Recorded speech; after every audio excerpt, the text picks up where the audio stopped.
Hello दोस्तों, आपके अपने चैनल हिंदी मिरर पर फिर से आपका स्वागत है। दोस्तों, आज की वीडियो में जो हम लेकर आए हैं आपकी यूनिट जो है आईसीटी वाली, उससे क्वेश्चंस लेकर आए हैं। और इसमें जो मैंने क्वेश्चंस लिए हैं वो सीक्वेंस वाइज नहीं है, वो थोड़ा रैंडमली मैंने क्वेश्चंस लिए हैं। तो ये से 16 17 उसके बाद आपका 20 आ जाएगा। तो ये रैंडमली आपके क्वेश्चंस हैं, तो देखते रहिए हिंदी मिरर के साथ आईसीटी के क्वेश्चंस। और आपकी प्लेलिस्ट बनी हुई है यूपी एचईएससी के जो स्टूडेंट आज ही जुड़े हैं या फिर थोड़े दिन पहले ही जुड़े हैं, अगर उनको नहीं पता है तो बता देती हूँ। प्लेलिस्ट बनी हुई है आपकी एग्ज़ाम से रिलेटेड सभी यूनिट से, ठीक है। तो उनको आप ज़रूर देखिए। और कल से मॉर्निंग से मैं आपका जो है प्रैक्टिस सेट लेकर आई हूँ या फिर टेस्ट लेकर आ रही हूँ। तो उसमें आपको 30 क्वेश्चन जो आपके एग्ज़ाम में आएंगे सभी यूनिट से, उसमें रैंडमली क्वेश्चंस लिए जाएंगे। तो बने रहिए हिंदी मिरर के साथ और अपनी तैयारी करते रहिए। 13 को आपका एग्ज़ाम है और हिंदी से जो दे रहे हैं एग्ज़ाम, तो उनके लिए भी प्लेलिस्ट बनी हुई है यूपी एचईएससी असिस्टेंट प्रोफेसर की। तो आपसे वहाँ हिंदी से तैयारी कर सकते हैं। चलिए देखते हैं पहला क्वेश्चन। वीडियो कॉन्फ्रेंसिंग का एक उदाहरण है तुल्यकालिक प्रौद्योगिकी, अतुल्यकालिक प्रौद्योगिकी, दोनों का उपरोक्त में से कोई नहीं। तो 16 का आंसर देखते हैं। इसमें क्या है कि अब आपका लास्ट टाइम ये चल रहा है, लास्ट मोड रिवीजन चल रहा है आपका। तो आप यहाँ से अपना देख भी सकते हैं कि आईसीटी में आपने कितनी तैयारी कर चुके हैं आप। और शाम तक इसके जो है क्वेश्चंस और भी आपको मिल जाएंगे। अभी फ़िलहाल इसमें से आपके क्वेश्चंस 30 या 35 अबाउ कराए जाएंगे और बाकी के 70 आपके कंप्लीट हो जाएंगे शाम तक, ठीक है। तो बने रहिए हिंदी मिरर के साथ। पहले क्वेश्चन का आंसर तुल्यकालिक प्रौद्योगिकी। चलिए नेक्स्ट क्वेश्चन देखते हैं। निम्नलिखित में से कौन सा शब्द सीडी के माध्यम से शिक्षा के संदर्भ में उपयोग किया जा सकता है? सीडी के माध्यम से, सीडी तो सभी जानते हैं, तुल्यकालिक अतुल्यकालिक दोनों का उपरोक्त में से कोई नहीं। और ये जो क्वेश्चन है अगर आप नेट की तैयारी कर रहे हैं तो वहाँ भी आपके लिए काफ़ी यूजफुल होंगे। तो इसको ज़रूर देखें वीडियो को पूरी। 17 का आंसर लगा लीजिए बी, अतुल्यकालिक। जो सीडी है वो अतुल्यकालिक है और यहाँ पर था वीडियो कॉन्फ्रेंसिंग जो है तुल्यकालिक है। वो तो वीडियो कॉन्फ्रेंसिंग तो अभी हुई और ख़त्म हो गई, लेकिन सीडी आपके पास हमेशा रखी रहती है, वो अतुल्यकालिक है ना। चलिए आगे देखते हैं प्रश्न। आईसीटी के उपयोग में भेदभाव के संदर्भ में डिजिटल डिवाइड का प्रयोग किया जाता है, जो कि निम्नलिखित के बारे में है। विकसित और विकासशील देशों, शहरी और ग्रामीण भारत, या फिर ए बी दोनों। तो देखते हैं आईसीटी का जो उपयोग का भेदभाव है किस तरह से किया जाता है, डिजिटल डिवाइड का प्रयोग। तो 18 का अगर आप आंसर सोच रहे हैं सी, ए बी दोनों, विकसित और विकासशील देशों में भी, शहरी और ग्रामीण भारत में भी। Next question. हाइपरमीडिया डेटाबेस में सूचना बिट्स निम्नलिखित रूप में जमा होती है। मैं वही क्वेश्चंस यहाँ पर इसलिए मैंने थोड़ा रैंडमली आपके लिए बनाए हैं। क्यों बनाए हैं? क्योंकि जो क्वेश्चंस मुझे लगता है कंटिन्यू एग्ज़ाम में बने रहते हैं, उन्हीं क्वेश्चंस को मैं लेकर आई हूँ। चलिए देखिए क्वेश्चंस का क्या है। हाइपरमीडिया डेटाबेस में सूचना बिट निम्नलिखित रूप में जमा होती है। सिग्नल, क्यूबस, या फिर नोट्स, या फिर प्रतीक। तो बताइए 19 में क्या जाएगा? तो इसमें जाएगा सिग्नल, ठीक है। Next question. निम्नलिखित में से कौन सी ऐसी संचार बैंडविड्थ जिसकी उच्चतम क्षमता है, जिसका प्रयोग माइक्रोवेव केबल और फाइबर ऑप्टिक्स लाइनों में किया जाता है? तो क्वेश्चंस के थोड़े ऑप्शन नीचे हैं, चलिए देखते हैं। हाइपरलिंक, ब्रॉडबैंड, या फिर बस विड्थ, या फिर वाहक तरंग। तो आंसर आप 20 का क्या लगाएंगे? बी लगा लीजिए, broadband. Next question. Electronic bill board जिसका एक संक्षिप्त टेक्स्ट या चित्रमय विज्ञापन संदेश होता है को कहा जाता है? तो सोच लीजिए इसका answer. Bulletin, strap, bridge line, या फिर बैनर। तो आपने क्या सोचा है आंसर? अगर आप लगा रहे हैं 21 का बी, स्ट्राप, तो बिल्कुल सही है। प्रश्न अच्छा है, नोट डाउन कर सकते हैं। नेक्स्ट क्वेश्चन देखती है। निम्नलिखित में से कनेक्ट इंटेलिजेंसी की धारणा को कहाँ से प्राप्त किया गया है? कनेक्ट इंटेलिजेंसी की अवधारणा को, ठीक है, कहाँ से ली गई है? Virtual reality, fuzzy logic, Bluetooth तकनीक, या वैल्यू एडेड नेटवर्क। तो 22 का अगर आप लगाएंगे वैल्यू एडेड नेटवर्क, तो बिल्कुल सही है। आपको क्वेश्चंस अच्छे लग रहे हैं तो साथ के साथ लाइक कीजिए, शेयर कीजिए, जिससे आप जैसे स्टूडेंट तक ये कंटेंट पहुंच पाए। निम्नलिखित में से जनसंचार का कौन सा कार्य पर प्रक्रियाओं, मुद्दों, सामाजिक घटनाओं आदि के संदर्भ में होता है? ध्यान से समझिए क्वेश्चंस को। जो जनसंचार है उसका कार्य प्रक्रियाओं के रूप में मुद्दों, सामाजिक घटनाओं आदि के संदर्भ में होता है जनसंचार का कार्य। ठीक है। सामग्री की आपूर्ति, निगरानी, परितोषण या फिर सहसंबंध। तो 23 का अगर आप सोच रहे हैं निगरानी, तो बिल्कुल सही। इस संचार का माध्यम हम सामाजिक मुद्दों, घटनाओं, निगरानी के रूप में करते हैं। नेक्स्ट क्वेश्चन देखते हैं। सूचना जो कि ग्राफिक्स, टेक्स्ट, ध्वनि, वीडियो, एनिमेशन का एक संयोजन है, उसको क्या कहा जाता है? बहुत अच्छा प्रश्न है, 2008 में आया था और उसके बाद भी ये कंटिन्यू और एग्ज़ाम में भी बना हुआ है। मल्टी प्रोग्राम्स, मल्टीफैक्ट, मल्टीमीडिया, फिर मल्टी प्रोसेस। तो 24 का अगर आप सोच रहे हैं सी मल्टीमीडिया, तो बिल्कुल सही है।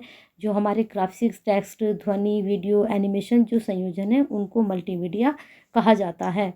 नेक्स्ट क्वेश्चन है, निम्नलिखित में से अब इसमें क्या करेंगे, बहुत से क्या करेंगे, मल्टी प्रोग्राम लगा देंगे यहाँ पर, लेकिन ये मल्टीमीडिया में जाता है।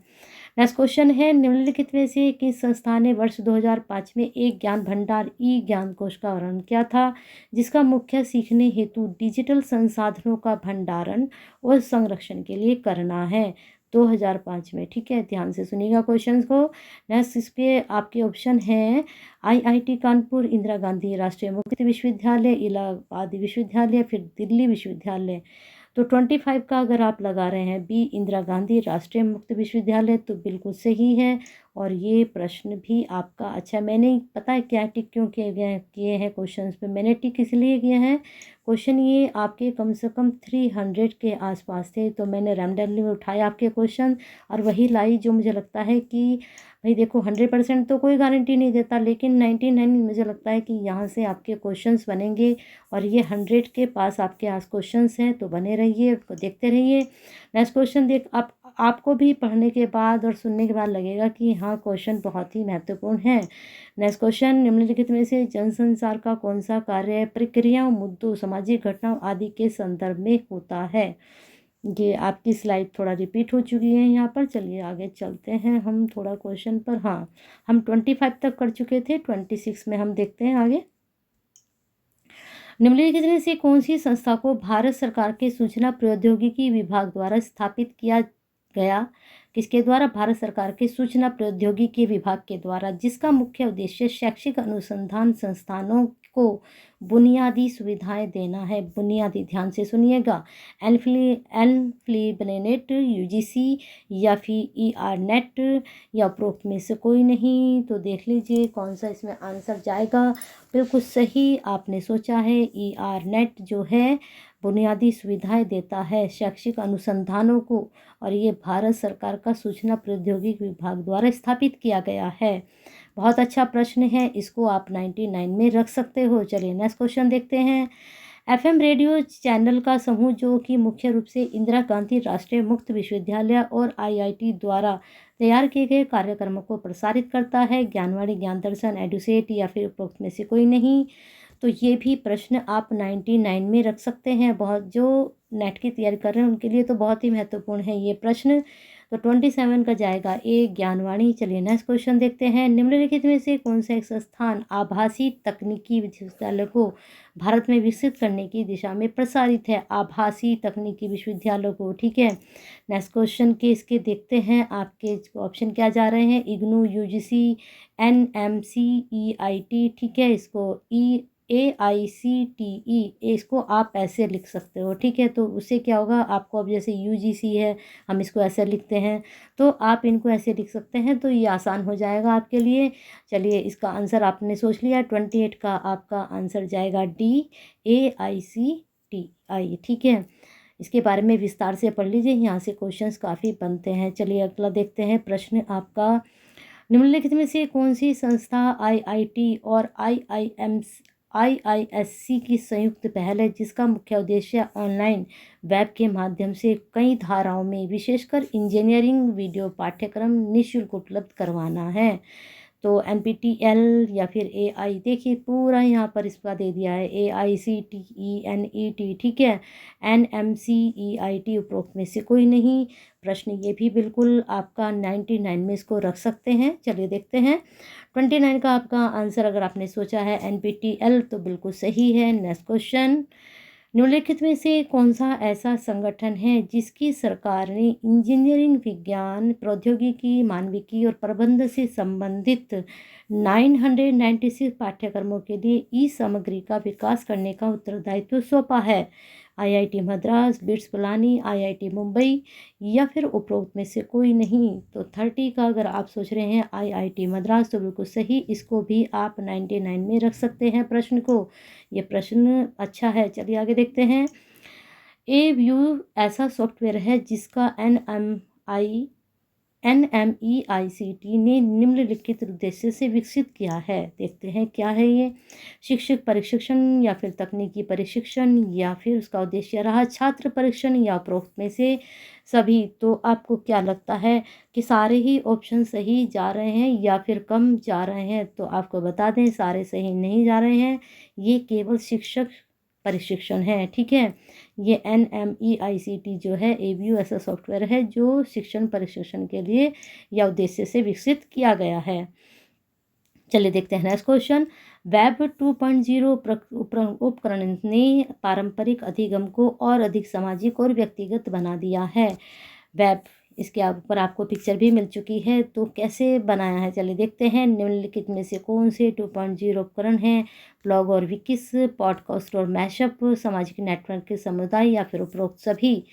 तो 32 का वैसे तो मैंने बता रखा है कि ये आपका 90% सही जाता है ये वाला आंसर, और जहाँ होता है इनमें से कोई नहीं उसमें आपका 50% सही जाता है। ठीक है, तो अगर आप इसमें उपरोक्त सभी लगाते हैं तो बिल्कुल सही है, तीनों आपके इसके अंतर्गत आते हैं। चलिए नेक्स्ट क्वेश्चन। निम्नलिखित में से कौन सी ऐसी सेवा है जो छात्रों को अपने मोबाइल फ़ोन से दूर स्थान पर स्थित कंप्यूटर में पड़ी फाइलों का उपयोग करने में सहायता कर सकती है? प्रश्न बहुत इजी है, तो मुझे लगता है ये प्रश्न आपको बिल्कुल पता होगा। तो फेसबुक है या फिर रैनरन है या फिर सोनर है या फिर ट्विटर है। तो 33 का अगर आप आंसर सोच रहे हैं बी तो बिल्कुल सही है, जो आपके मोबाइल फ़ोन से दूर स्थान पर स्थित कंप्यूटर में पड़ी फाइलें भी आप उपयोग में कर सकते हैं। चलिए आगे चलते हैं। निम्नलिखित में से संचार उपग्रह किसके माध्यम से कार्य करता है? ट्रांसपोंडर, रडार, टीवी या फाइबर ऑप्टिक्स केबल। संचार उपग्रह किसके माध्यम से कार्य करता है? तो 34 का अगर आप सोच रहे हैं ट्रांसपोंडर तो बिल्कुल सही, संचार उपग्रह इसी के माध्यम से कार्य करता है। प्रश्न अच्छा है, 99 में इसको आप रख सकते हैं। Next question. कंप्यूटर अब आपकी आ चुकी, जो आपके सिलेबस में बिल्कुल एज इट ये दिया गया है। कंप्यूटर संबंधित शब्दावली, कंप्यूटर टर्म्स देख लीजिए, प्रश्न यहाँ पर बहुत अच्छे बनने वाले हैं। चलिए आगे देखते हैं प्रश्न। निम्नलिखित में से कंप्यूटर कौन सी उपयुक्त परिभाषा है? कंप्यूटर एक ऐसी यंत्र है जो कि सूचना पर प्रक्रिया करता है।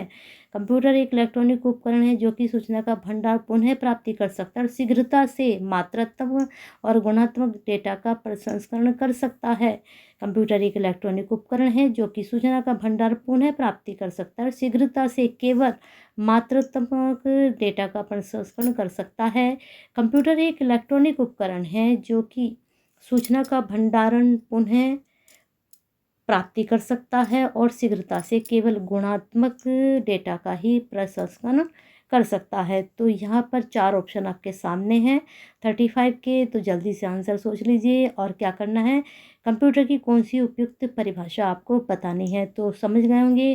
प्रश्न इजी है, बहुत इजी भी नहीं है, जिन्होंने कंप्यूटर की परिभाषा नहीं पढ़ी तो थोड़ा परेशानी हो जाएगी, लेकिन आपका अगर आपने बी सोचा है तो बिल्कुल सही है। कंप्यूटर एक इलेक्ट्रॉनिक उपाय सभी को पता है जो कि सूचना का भंडार पुनः प्राप्ति कर सकता है, सही बात है, और शीघ्रता से मात्रात्मक और गुणात्मक डेटा का प्रसंस्करण भी कर सकता है। ठीक है, चलिए नेक्स्ट क्वेश्चन देखते हैं इसी से संबंधित। बिल्कुल निम्नलिखित में से एक कंप्यूटर के कौन सा अवयव होते हैं? अब आपको पता है सेंट्रल प्रोसेसिंग यूनिट भी होता है, मेमोरी, इनपुट आउटपुट यूनिट, सभी इसमें होते हैं। तो ये तो आपको पता होना चाहिए कि उपरोक्त सभी इसमें बिल्कुल आंसर सही जाएगा। नेक्स्ट क्वेश्चन देखते हैं। नेक्स्ट क्वेश्चन है, एक आधुनिक कंप्यूटर निम्नलिखित में से किसका उपयोग करता है? LSI chips, vacuum tube, valve या उपरोक्त सभी। तो मैंने आपको बता रखा है कि 37 का आपका जाएगा ए, LSI चिप्स। एक आधुनिक कंप्यूटर में किसका उपयोग हुआ? LSI चिप्स का। वैक्यूम ट्यूब का कहाँ हुआ है बताइए हमें कमेंट बॉक्स में कहाँ हुआ है। चलिए आगे क्वेश्चन देखते हैं। निम्नलिखित में से सही कथन आपको निकालना है। प्रश्न आ चुका है, ध्यान से सुनिएगा। कंप्यूटर छात्र के विषय को सीखने के समय किसी समस्या के निदान के लिए प्रयोग किया जा सकता है। यदि सॉफ्टवेयर उपलब्ध है तो कंप्यूटर की सहायता से मनोवैज्ञानिक प्रशिक्षण किया जा सकता है, या फिर यदि सॉफ्टवेयर उपलब्ध है तो कंप्यूटर की सहायता से मनोवैज्ञानिक प्रशिक्षण किया जा सकता है। निर्देशों के समूह को प्रोग्राम कहा जा सकता है, या फिर उपरोक्त सभी। तो 38 का आपको क्या लगता है, उपरोक्त सभी जाएगा? तो बिल्कुल सही है, आपका आंसर सही जा रहा है। Next question.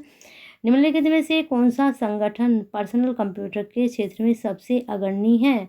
IBM, Apple, compact या फिर इंफोसिस? तो 39 का अगर आप आंसर क्या सोच रहे हैं जल्दी से बताइए।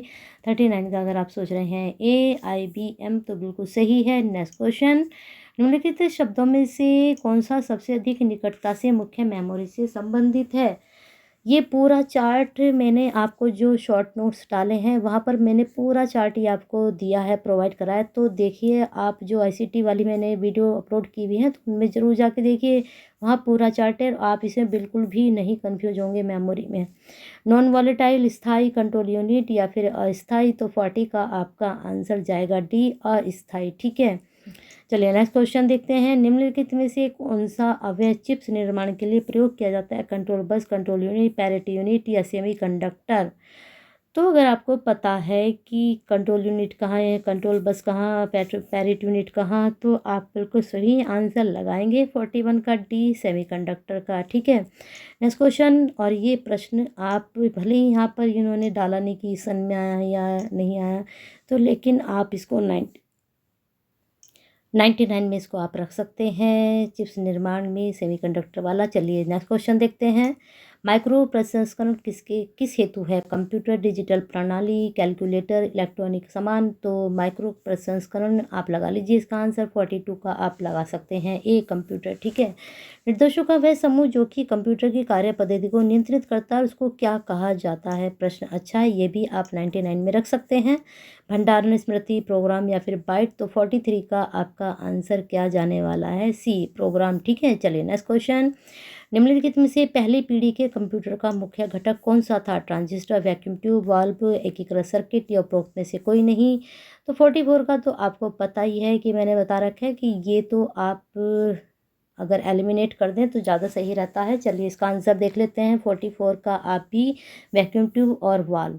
अब मैंने आपसे पूछा था कि वैक्यूम ट्यूब का कहाँ प्रयोग हुआ था, कमेंट बॉक्स में बताइए, लेकिन आपको आंसर देखिए पता चल गया, पहली पीढ़ी के कंप्यूटर में। ठीक है, चलिए आगे चलते हैं प्रश्न पर। फोर्ट्रॉन किसका संक्षिप्त रूप है? 99 में रख लीजिए, प्रश्न बहुत अच्छा है। File transfer translation, format translation, formula translation, floppy translation?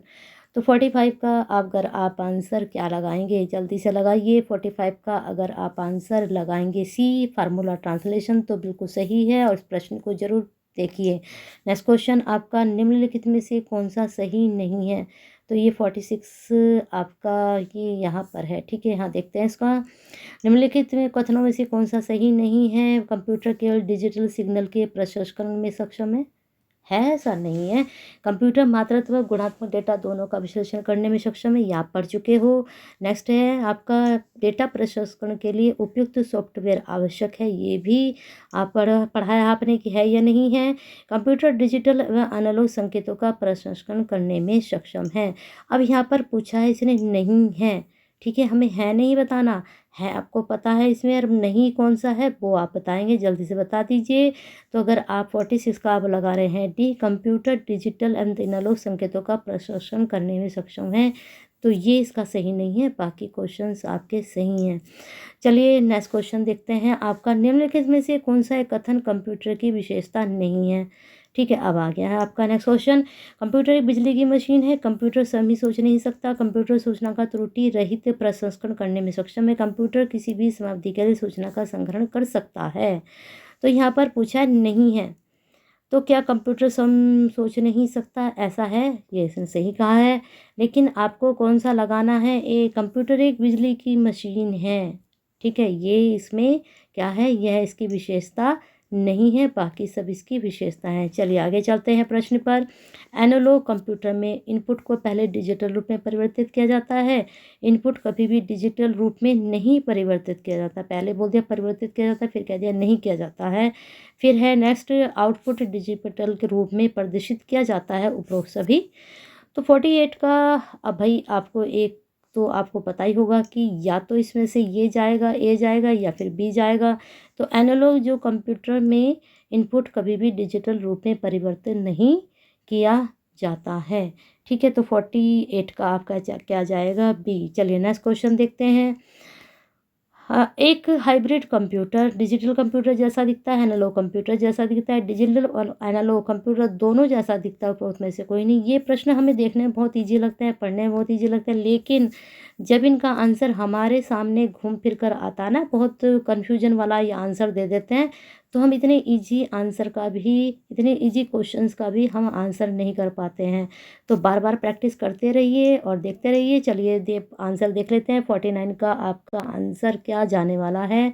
इसका आंसर जाने वाला है सी, डिजिटल एनालॉग कंप्यूटर दोनों जैसा दिखता है, हाइब्रिड। ठीक है, चलिए नवीनतम पीढ़ी के कंप्यूटर में निर्देश को निम्नलिखित प्रकार से क्रियान्वित किया जा सकता है। केवल समांतर, केवल क्रमिक, समांतर क्रमिक दोनों प्रकार से, उपरोक्त सभी। तो 50 का अगर आप सोचेंगे सी, समांतर क्रमिक दोनों प्रकार से, तो बिल्कुल सही है। नवीनतम पीढ़ी के कंप्यूटर निर्देशों में इस प्रकार के क्रियान्वित किए जा सकते हैं। अब हम आ गए हैं 50 पर, लेकिन हमने थोड़ा आगे से शुरू किया था, तो आगे थोड़ा सा बढ़ा देते हैं। ऐसा का सॉफ्टवेयर जिसे कॉपी किया जा सके, निःशुल्क उपयोग किया जा सके, हालांकि उसके वितरण पर कुछ प्रतिबंध हो सकते हैं, उसे हम क्या कहते हैं? स्पाईवेयर, फ्रीवेयर, मेलवेयर, उपरोक्त में से कोई नहीं। तो 59 का अगर आपने आंसर सोचा है बी, फ्रीवेयर, तो बिल्कुल सही है। तो इसमें प्रश्न में ही इसका आंसर छिपा हुआ है, और ये प्रश्न भी इम्पोर्टेंट है, ये प्रश्न भी बनता है एग्जाम में। ठीक है, नोट डाउन कर सकते हैं। सिलिकॉन चिप्स जिनको डेटा प्रोसेसिंग के लिए प्रयोग किया जाता है, रैम, रोम, माइक्रो प्रोसेसर या प्रोम, तो जल्दी से बता दीजिए डेटा प्रोसेसिंग में किसका प्रयोग किया जाता है? तो 60 का अगर आप आंसर लगा रहे हैं सी, माइक्रो प्रोसेसर, तो बिल्कुल सही। नेक्स्ट क्वेश्चन, मेटल डिस्क जो स्थायी रूप से सीलबंद और दूषण से युक्त पात्र में रखे जाते हैं को क्या कहा जाता है? Hard disk, floppy disk, V chancellor disk, उपरोक्त में से कोई नहीं। तो 61 का अगर आप ये सोच रहे हैं हार्ड डिस्क, तो बिल्कुल सही। निम्नलिखित में से सभी आधुनिक कंप्यूटर जिसका प्रसंस्करण करते हैं, तो सूचना, फ्लॉपी, डेटा, शब्द, तो किस में से बताना है? तो 62 का आप लगा लीजिए सी, डेटा। ठीक है, नेक्स्ट क्वेश्चन, निम्नलिखित में से कौन सा विकल्प निर्देश और मेमोरी एड्रेस का प्रतिनिधित्व करते हैं? करैक्टर कोड, बाइनरी शब्द, उपरोक्त में से कोई नहीं। बहुत अच्छा प्रश्न है, इसको 99 में रख लीजिए, आ सकता है एग्जाम में। 63 का आपका जाएगा बी, बाइनरी कोड। ठीक है, निम्नलिखित में से किस पीढ़ी के कंप्यूटर का आकार सबसे अधिक था? पहली पीढ़ी, दूसरी पीढ़ी, तीसरी पीढ़ी, चौथी पीढ़ी।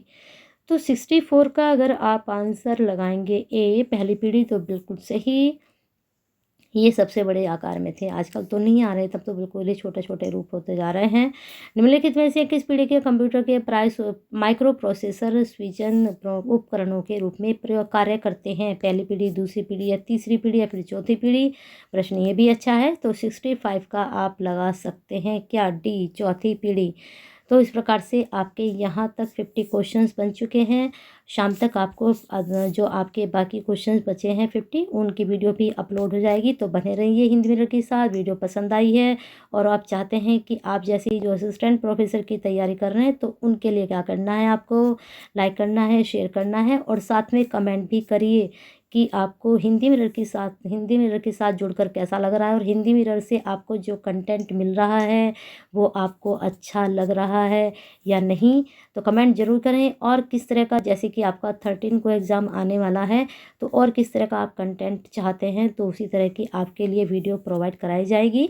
तो बने रहिए हिंदी मिनट के साथ। सब्सक्राइब नहीं किया तो करके जाइए, बेल आइकन हिट नहीं किया तो करके जाइए, क्योंकि शाम को जो वीडियो अपलोड होने वाली है उसमें भी काफ़ी अच्छे इंपॉर्टेंट क्वेश्चंस आपको मिलने वाले हैं। साथ ही आपको क्या करना है? लाइक करना है, शेयर करना है और क्या करना है, कमेंट भी ज़रूर करना है। लेकिन एक बात और है, जाने से पहले हिंदी की तैयारी भी आपकी चल रही है। 13 को जिनका हिंदी का पेपर है, जिसमें 70 आपके क्वेश्चंस बनने वाले हैं, तो उनकी भी तैयारी आपकी शॉर्ट वीडियो डाल रही हूँ ना।